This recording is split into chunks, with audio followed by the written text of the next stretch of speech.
Hi, everyone. You are listening to Radio Cherry Bomb, and I'm your host, Kerry Diamond, coming to you from Newsstand Studios at Rockefeller Center in the heart of New York City. I'm the founder and editor of Cherry Bomb magazine, and each week I talk to the most interesting women and culinary creatives in and around the world of food. Today, we're re-airing our top episode of 2023. It's my interview with Justine Doiron, the recipe developer and TikTok sensation known as Justine Snacks. Justine has captivated millions with her viral recipe videos. We discuss the unique challenges of being a content creator, how she became a TikTok star, what she's doing for her upcoming cookbook, and more. Stay tuned. Tickets are now on sale for our 2024 Jubilee Conference. It's taking place Saturday, April 20th at Center 415 in New York City. Jubilee is a wonderful day of conversation and connection and great food and drink. It's also the largest gathering of women and culinary creatives in the food and drink space in the whole U.S. Visit cherrybomb.com for more details and to get your tickets. We would love to see you in April. The new year is here, and that means 4 beautiful new issues of Cherry Bomb's print magazine. Our first issue of the year will be here before you know it. Subscribe today and you'll receive all 4 issues in 2024, plus free shipping. Visit cherrybomb.com for more. Now, let's check in with today's guest. Justine Doiron, welcome to Radio Cherry Bomb. Thank you for having me. I'm honored. I'm an old Cherry Bomb listener. You're doing so many interesting things, and you really are in the thick of it right now in terms of what people are talking about and thinking about. So let's jump in. When did you join TikTok? I joined TikTok in 2020. I feel like there was a huge wave that happened during the pandemic. And I joined because I was a publicist at the time, and I knew my boss was going to be like, what is this app? You need to teach me how to use it. And my worst fear was being like, I cannot understand it. So as soon as you download TikTok, it's a monster of overwhelming content. And so I realized the only way that I was going to be able to understand the app is if I started creating content on it. So it was strictly a work creation. When and why did you start making food videos? It was the first style of video I made, and that's because I didn't want to get fired. And so I needed content that I didn't have to put my face in, something I knew how to do, and something that, I laugh at this looking back, I thought was easy to produce. And now that I'm doing it professionally, I'm like, I can't believe I chose that medium. But I also was doing food videos in a way that is so, looking back, kitschy and like jokey, because I thought it was an app for kids. I thought 12-year-olds were watching this. So I was like, what would like teenagers want to see? A sushi turned into a cake and pasta turned into flowers. It was all of this crazy stuff. Oh, how interesting. So you're trying to keep this on the down low, but your employer at the time did not look favorably on your social media hobby. Tell us about the memo that was sent to employees about social media activity. Oh, wow. I can only speak favorably of my team. Unfortunately, my team has since, most of them have been laid off because the company had to do major downsizing. But my team was super supportive. The company actually sent a company-wide email asking about moonlighting, and then they shared all the examples. That could be a second job. That could be a YouTube channel, just this huge company-wide email. So I didn't feel particularly targeted, but I knew I had to disclose what I was doing. And then it was calls and calls and calls with standards, the ethics team, lawyers, because the company had to set a precedent of what to do when your employee becomes an online content creator. And I was the first, but I've recently spoken with people still at the company. I'm far from the last. And they were trying to set very strict standards. But that's a lot. I mean, you still are young. You were even younger then. Was your head spinning? You're like, oh my God, lawyers, I just want to keep my job. I wanted to keep my job so badly. I even told my SVP at the time, I was like, I really want you to advocate for me. Like, I can do both. We can make this work. And also it got all the way up to the ladder to our content VP, and she was all for it. It was just the legal team really saw a lot of conflicts of interest, a lot of potential problems, which I don't blame them. I took it very personally at the time.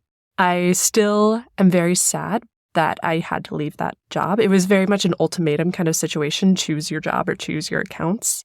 But I really do think leaving gave me so much creativity and so much freedom. Scariest thing I ever did, but it really worked out for me. Well, I heard they inadvertently helped you because you realized you were doing some sponsored projects at the time, but you were way undercharging. The amounts that I was charging is, now looking back, hysterical. And I thought I was making so much money. I was making like $200 for an ad post. When my company was telling me it's either us or your accounts, I was like, I can't do brand deals right now, so I'll just give them crazy numbers. And they met those numbers without blinking an eye. And then I realized that you can definitely sustain a life in content creation with 1 or 2 brand deals a month. And it's not this humongous endeavor that I thought it was going to be. And that is what helped me jump the nest. You weren't really thinking of this as a career at that point, though. No, because... Or were you? No, I wasn't, because the narrative, at least fed to me, I'm kind of an older or middle millennial. The narrative fed to us is that content can go away in a second. This is the most unstable job you can ever have. And I love stability. I love plans. I love the idea of having a long career. I definitely wanted to be a woman in a pantsuit till the day I died. And so I did not think of this as the path for me. And even then, the idea of monetizing only with brand deals didn't feel very stable. And I've expanded my brand since then, so I don't have to rely on that. So had no idea that it could be a career. And it was really getting pushed to the brink to make me turn it into a career. Did you do much social media in college? No. I didn't have an Instagram until 2016. How about Facebook or any of the others? I had Facebook, but I was actually one of the first abandoners of Facebook. Also in 2016, I just dropped it for Instagram because that's when they were having a lot of their public information gathering scandals. And I looked at it and I was like, I don't really need this. I only use it for group projects. And when I look at everything put together, there were 0 clues pointing me to this path, except for the fact that I've always loved food. You went to the hospitality school at Cornell University. Why did you want to go there? Was a career in hospitality of interest? Very much so. And that's a great school. I think it's really funny also my path to there. I was a guest services consultant as my high school job at the St. Louis Zoo, best zoo in America. And I just loved people and I loved hospitality and I loved working with customers. And so my 18-year-old brain was like, I'm just going to do this full time. And then I go to the most intense program in the United States, where all of these kids have been working in kitchens since they were 13 or like living and breathing for the hotel industry. And I felt so intimidated and so lost because I was just a person there because I liked people and I liked service and I liked food and beverage, but I didn't know that it was the juggernaut it is today. Like we didn't have the show The Bear then to dramatize all the ugly parts. I went to Cornell and it's an amazing program and I had an amazing time, but I don't think I took advantage of it the way I could have because I was surrounded by the best of the best and I shrunk into myself. And I definitely regret that. I did get a great base of culinary knowledge, but I always regret that I didn't dive into it the way I could have. And it was just because my surroundings were so intimidating, but I'm so glad I have that network now. Did you stay in touch with folks there? I mean, you're one of their superstar grads now. I've stayed in touch. I've also met people through being in the industry now who just started in the industry right after school and stayed there. And it's such a blessing to be able to reconnect and have that in common because it's a very small school. I think about 200 students per class within Cornell, which is a humongous school. Right. But when you connect with people, like everybody knows everybody. So that's something that's been really nice to have. How did public relations wind up becoming your thing? Oh, that's interesting. I got a great internship the summer after my sophomore year. And that was in LA and that was for the entertainment industry. And at that time, I just wanted to work. I've always been a workhorse. I've never not worked. Since 15, I've never not had a job of some sort. Was that your 42 West internship? Yeah. So I was working in a cubicle like 2 feet away from Halle Berry's publicist. And I was like, I'm in too deep.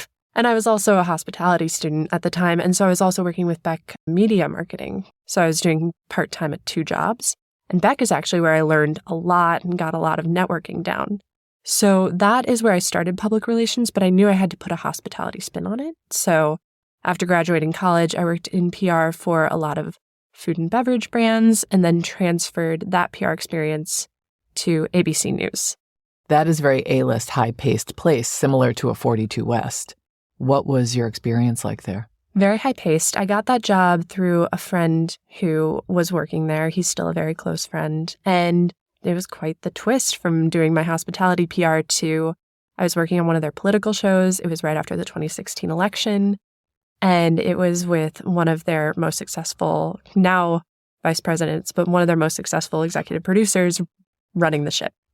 And I was the only publicist assigned to that show. I had my manager above me, who she's now at Peacock. Everybody just goes everywhere.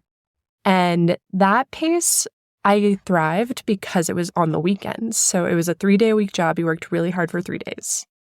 And then for the 4 days that we were prepping for the show, there wasn't really much to do. So it was a very interesting job. I left after a year and a half because I knew there was more for me outside of a 3-day-a-week job. But it gave me a look into a side of news and media and the ethics behind media that I still carry with me today. And whenever people critique media, all I can think about is the team I worked there, how much respect I have for them, how hard they worked, how ethical they were behind their coverage. And I was very proud to work there for the time I did. And what a time to be there right after the 2016 election. I can't even imagine working in news at that time. It was exhausting, but it was definitely worth it. So then you move to your next company, the memo happens, and we know what happened after that. Where did you grow up? I grew up in St. Louis, Missouri, but then for about 5 to 6 years in the middle of my childhood, we were expats in Hong Kong. So it kind of gave me what I call the best of both worlds. If I have very grounded Midwestern roots, if anyone is listening from the Midwest, they know exactly what I'm talking about. It can't be replicated anywhere else. But it also gave me an appreciation for cultures outside of my own and a lack of fear of cultures outside of my own, because I think that is another problem with growing up with the Midwest, is, at least in my family, we were very steak and potatoes. There was a lot of fear of the unknown.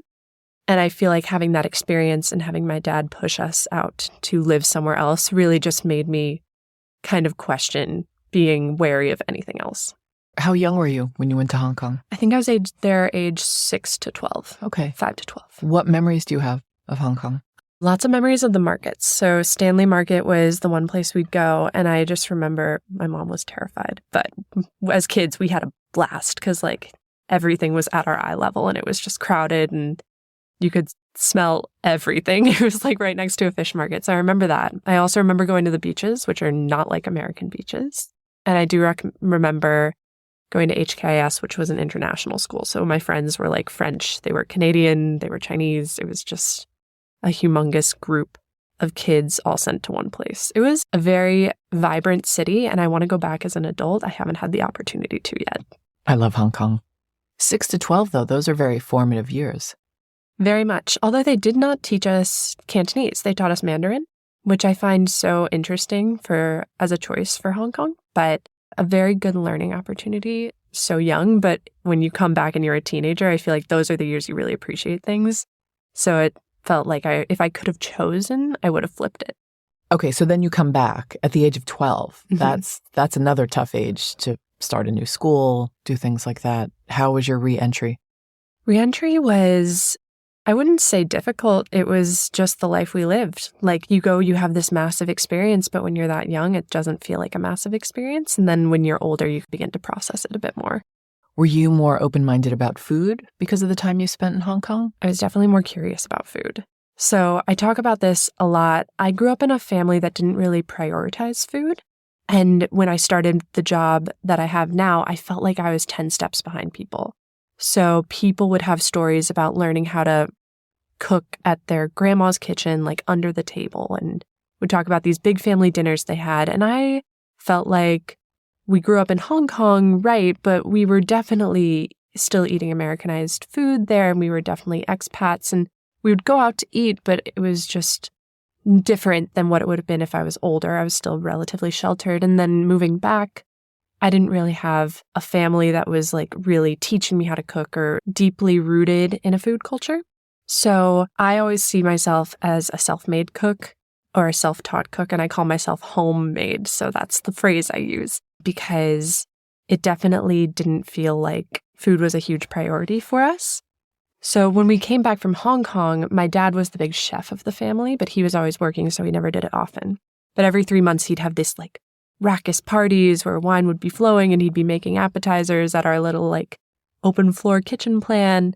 And that's where I really realized food had magic, was where it was truly bringing people together. And it rarely happened, but he would cook things that he had learned in Hong Kong, and he'd also bring in inspiration that he got from other places. And that's when I realized there's something there for me.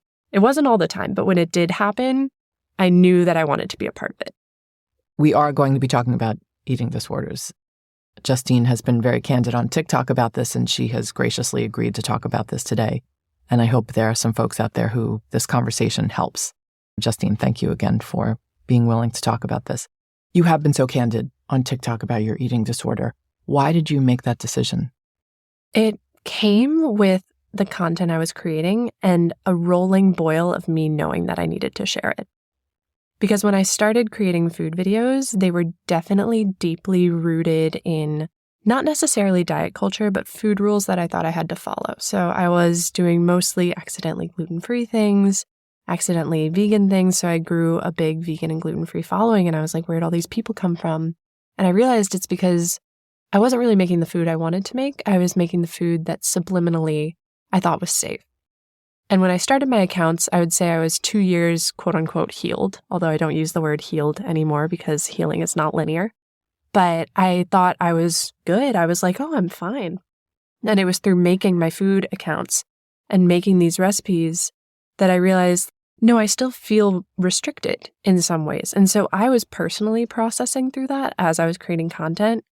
And I thought, this is valuable information for people to have. This is where people can meet me where I'm at. And for everybody listening, to give them an overview, I suffered with binge eating disorder from age 13 to 23.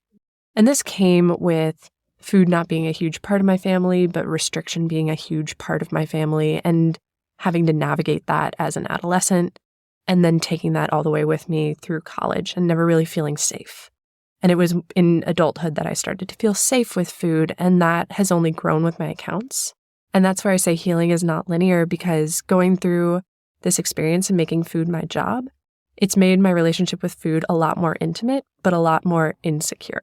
What I mean about that is there are multiple well-documented studies that when you go through a period of starvation, or any human goes through a period of forced restriction, they become more likely to be hyperfixated on food later in life.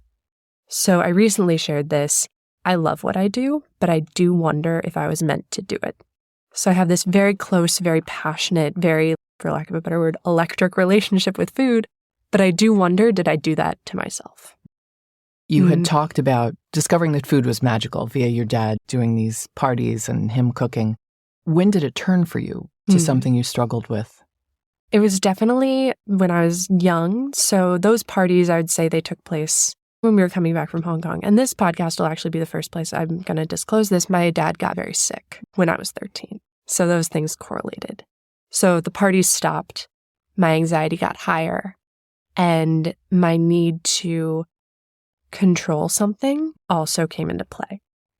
And it also parlayed into the fact that I'm just a different sized human. And at age 13 I was. And it's just very much told to be the straight A student, to be the hard worker, to be the perfect person. You need to look a certain way. So it was just all this compounding external factors that made that turn happen. And it does hurt to talk about because I know how much I missed out on. I know that when I opened up and connected with people about this, that was a big thing that people shared back, is when you're going through something like this, you know what you're missing. You know logically that if you could be healed, you could have so much more, time with your friends or experiences, because food is an experience. That's another thing that people talk about all the time. And so when it turned for me, it was definitely hard, but I was so far in it that I didn't realize it. Well, Justine, I'm so sorry. It's okay. I'm glad that I've been able to process through it the way that I have. Yeah.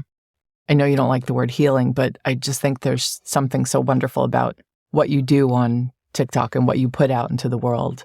I really hope so. And I know it's only small, short 1-minute videos, but I really want people to take away from them that if you are feeling trapped or even uncomfortable or just slightly afraid of food, there's so many ways to use it and to empower yourself with it.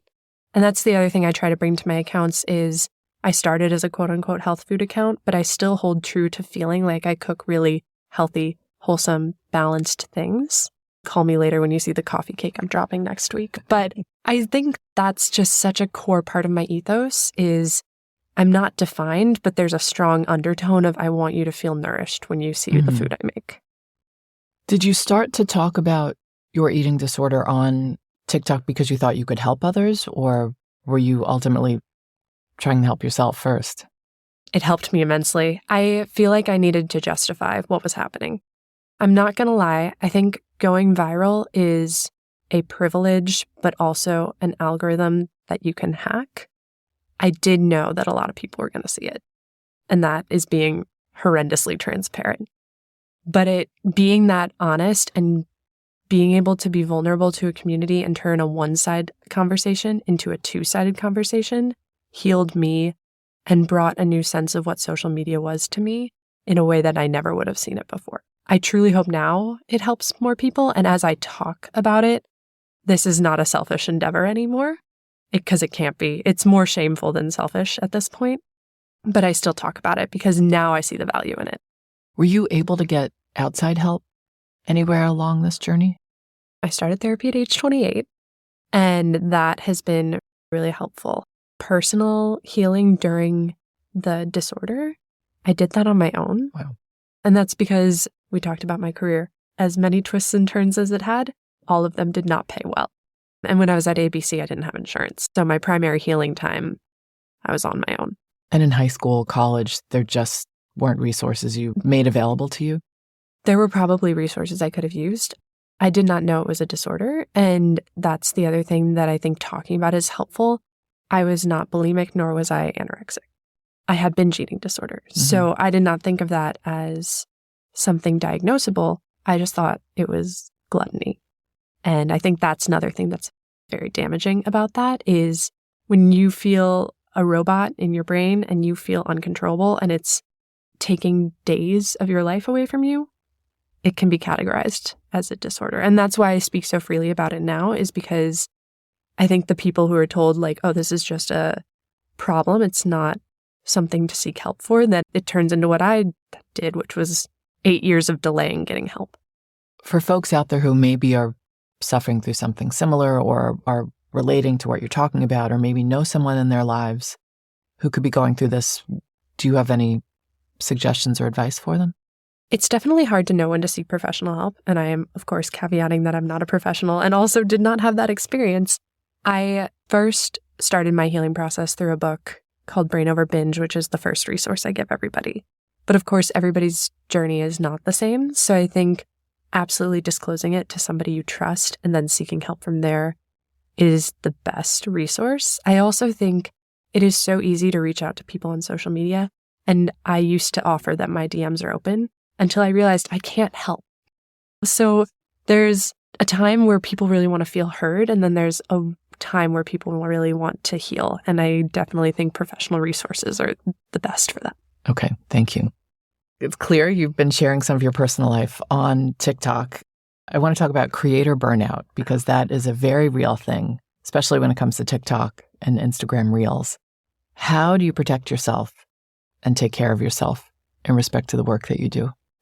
I have experienced burnout. I think what's very interesting is I have yet to see a creator talk about it in their content, because we all know about it. We all talk about it on podcasts and long form format. I've never seen somebody making a video say like, this is what I'm going through. This is where I'm at. I think there is a lot of pressure to be happy all the time and gloss over everything. I am too in deep with how honest I am to be that person. So I definitely rode a burnout for 7-8 months, and I had to protect myself by taking a tangible step back and being honest about it. Because that's the other thing. Food doesn't lie, and people could tell that I was not happy making that food. I think that's where the emotional connection to food comes in, and also the emotional attachment to content creation.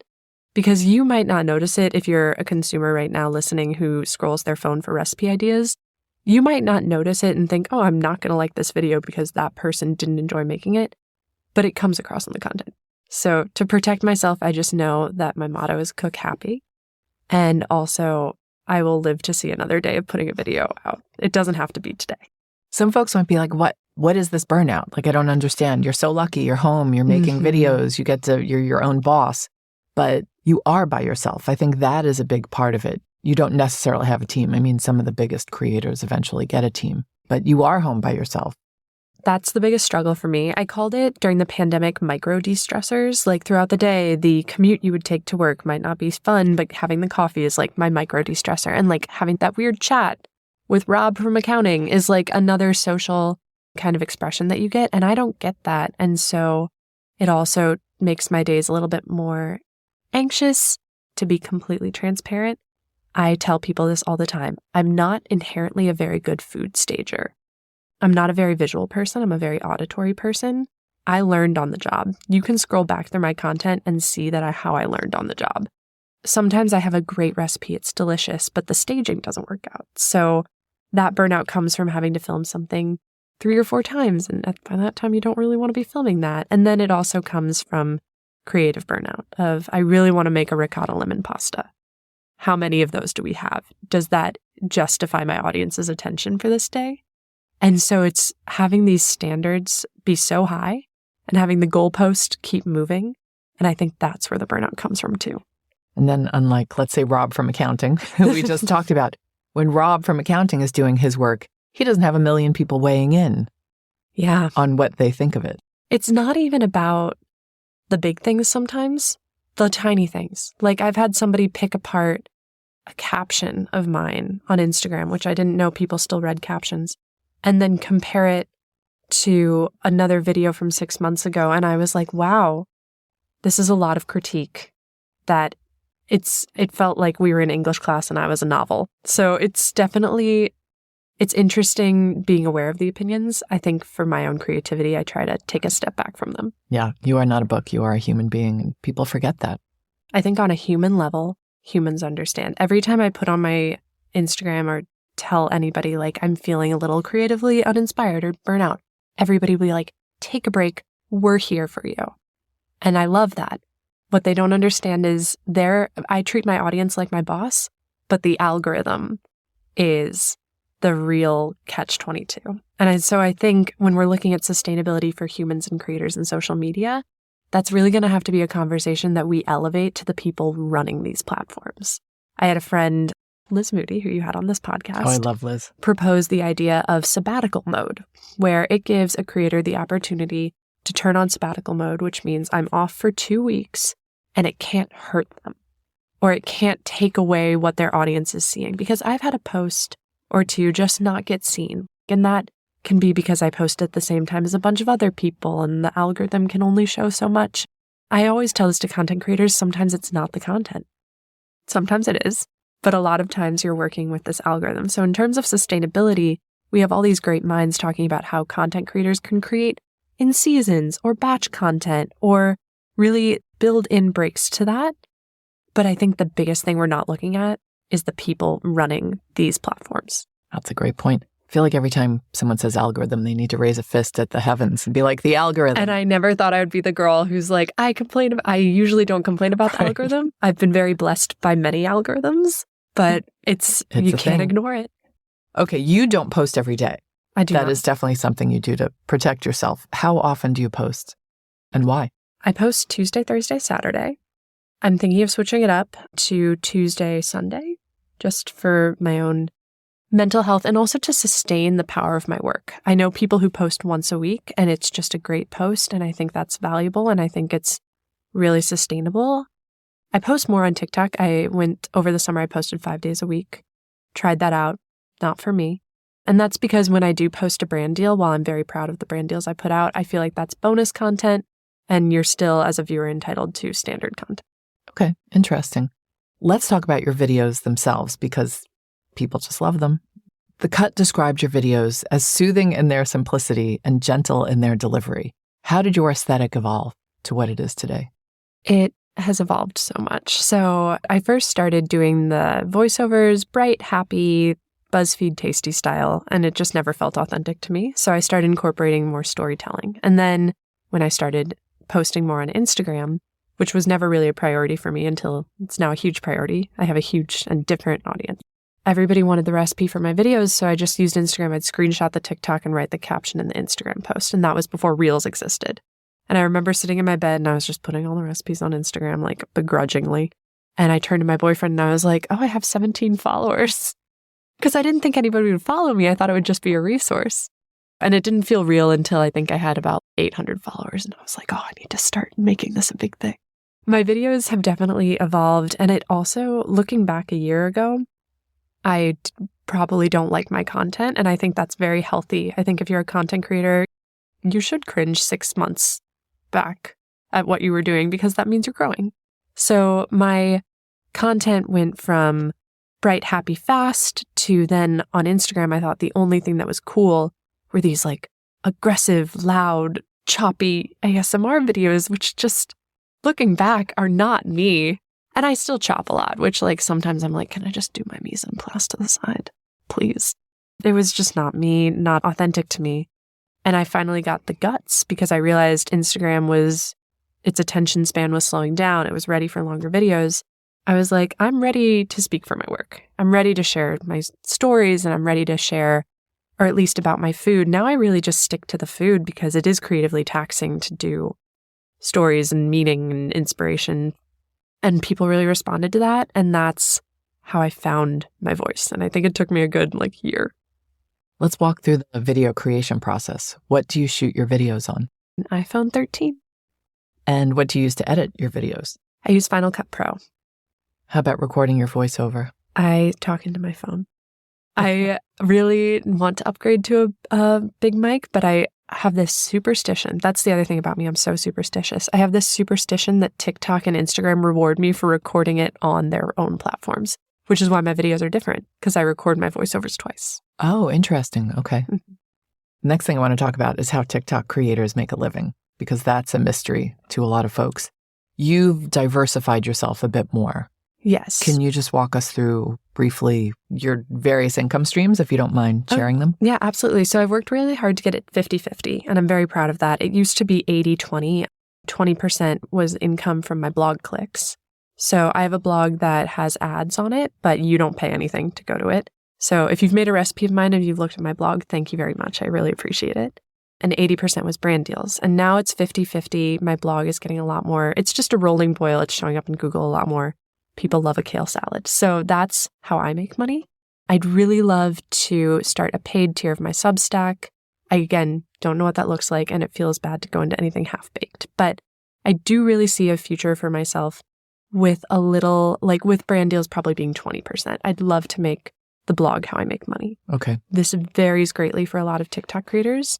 I'm talking with somebody who works really strongly with affiliate links. I'm talking with somebody who makes a lot from the TikTok Creator Fund.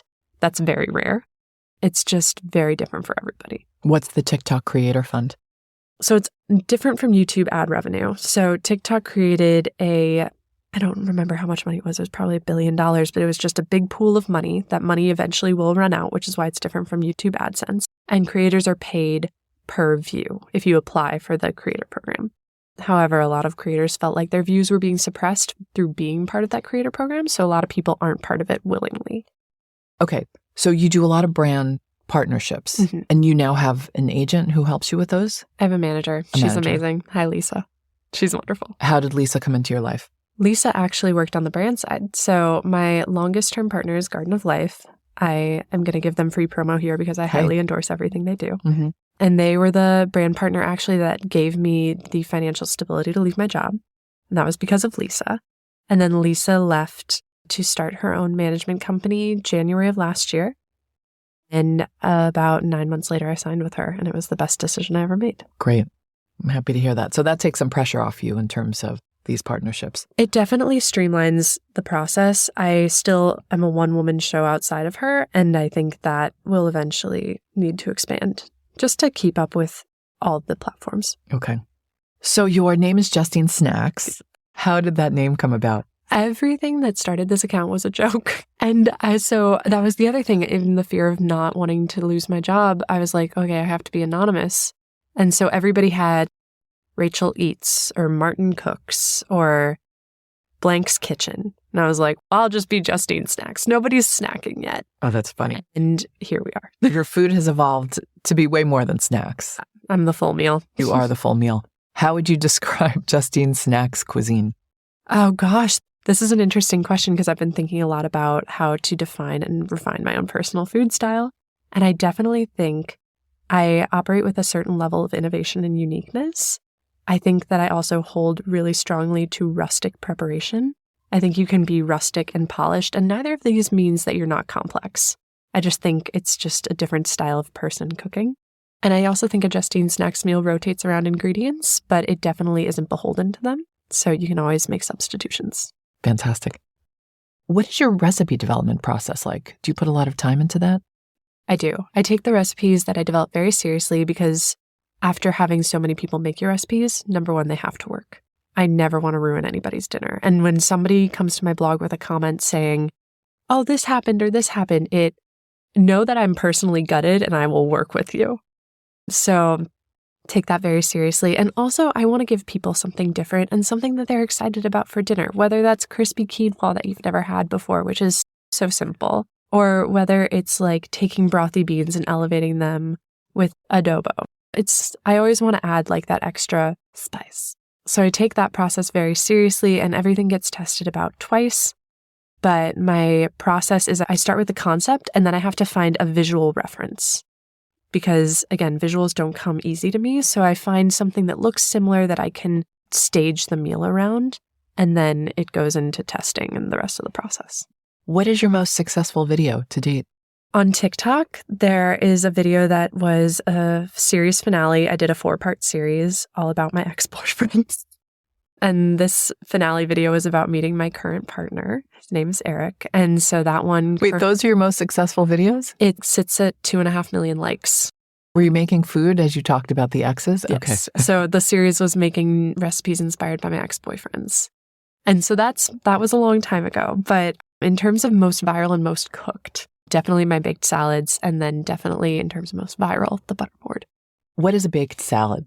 Oh, I love a baked salad. So that's actually a video that I started in 2020, and then I just repeat it every year. But a baked salad is, for lack of a better word, a salad that is baked. I take hefty vegetables, so think Swiss chard, kale, cabbage, roast it till it's like nice and crispy and really just like hearty.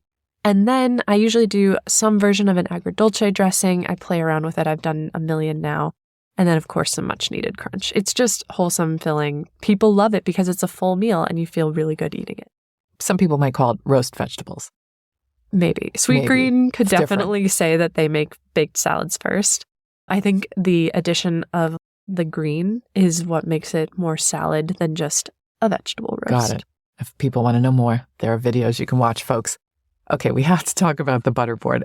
I just find this so hilarious. I'm pro butterboard, just for the record, folks. I think when we interviewed Ina Garten, we talked about the butterboard, and I outed myself as pro butterboard. Ina, I'm sorry, Justine, not pro butterboard. I appreciated the support. How did the butterboard come about?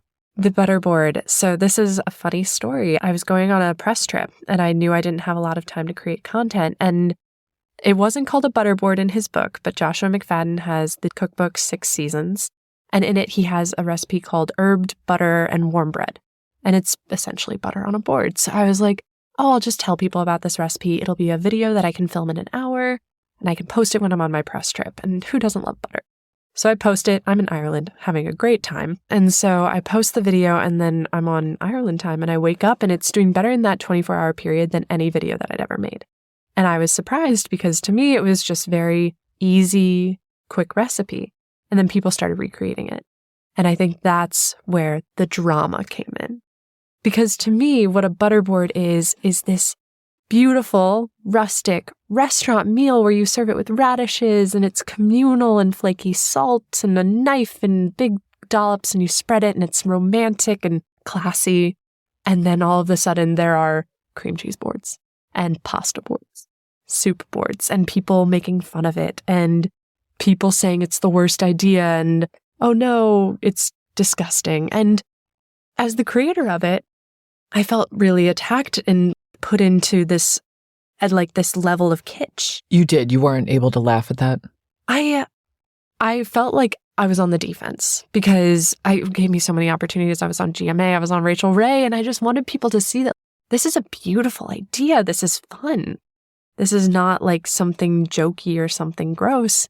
And a comedian who I really respected and admired ripped me apart. And I was just like, I just felt very on the defense over something so silly, which is, again, ironic because the actual creator of the butterboard, Josh, was having the best time of his life. Are you working on a cookbook? I am. The thing that I did not realize about cookbooks is they take a long time. So I am in the beginning stages of one. All right, I'm going to stop you there. How could you not know they take a long time? I thought that since I was a social media creator that we would just, fast track it because everything in social media works so fast. And I know people who can fast track books, but this being my first, I want it done right. So look out for fall of 2024. How has the process been? It's been great. It's been very healing just to work with food in a different capacity, to be able to really take my time. It's been wonderful. Are you doing the writing or do you have someone helping you? I'm doing the writing. It's really important to me. However, the visuals will be completely outsourced. Are you enjoying the writing? I love it. I think, not to disclose too much, there's a lot about refining and defining your food style in the book. And I love that I have a place where I can talk about it more. Have you announced the title yet? We have not. Okay, I won't make you do it. Do you have a title though? We do. Ooh, okay, I can't wait. I'm very excited for your cookbook and I hope we have you back on the show when it comes out. Any 2023 professional goals? Yes, the big goal is to get into longer form content.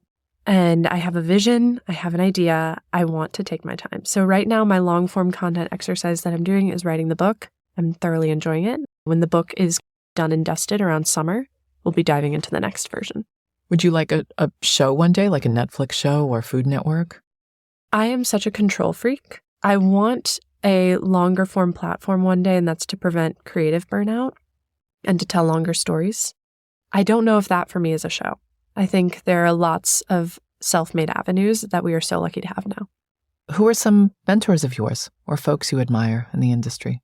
There are too many people that I admire to count. If I would name names, it would be unfair, but I have gotten to know Josh through the butterboard. He's somebody I look up to so much, and his co-author, Martha Holmberg, also amazing. Oh, I love that brought you two together. Yeah.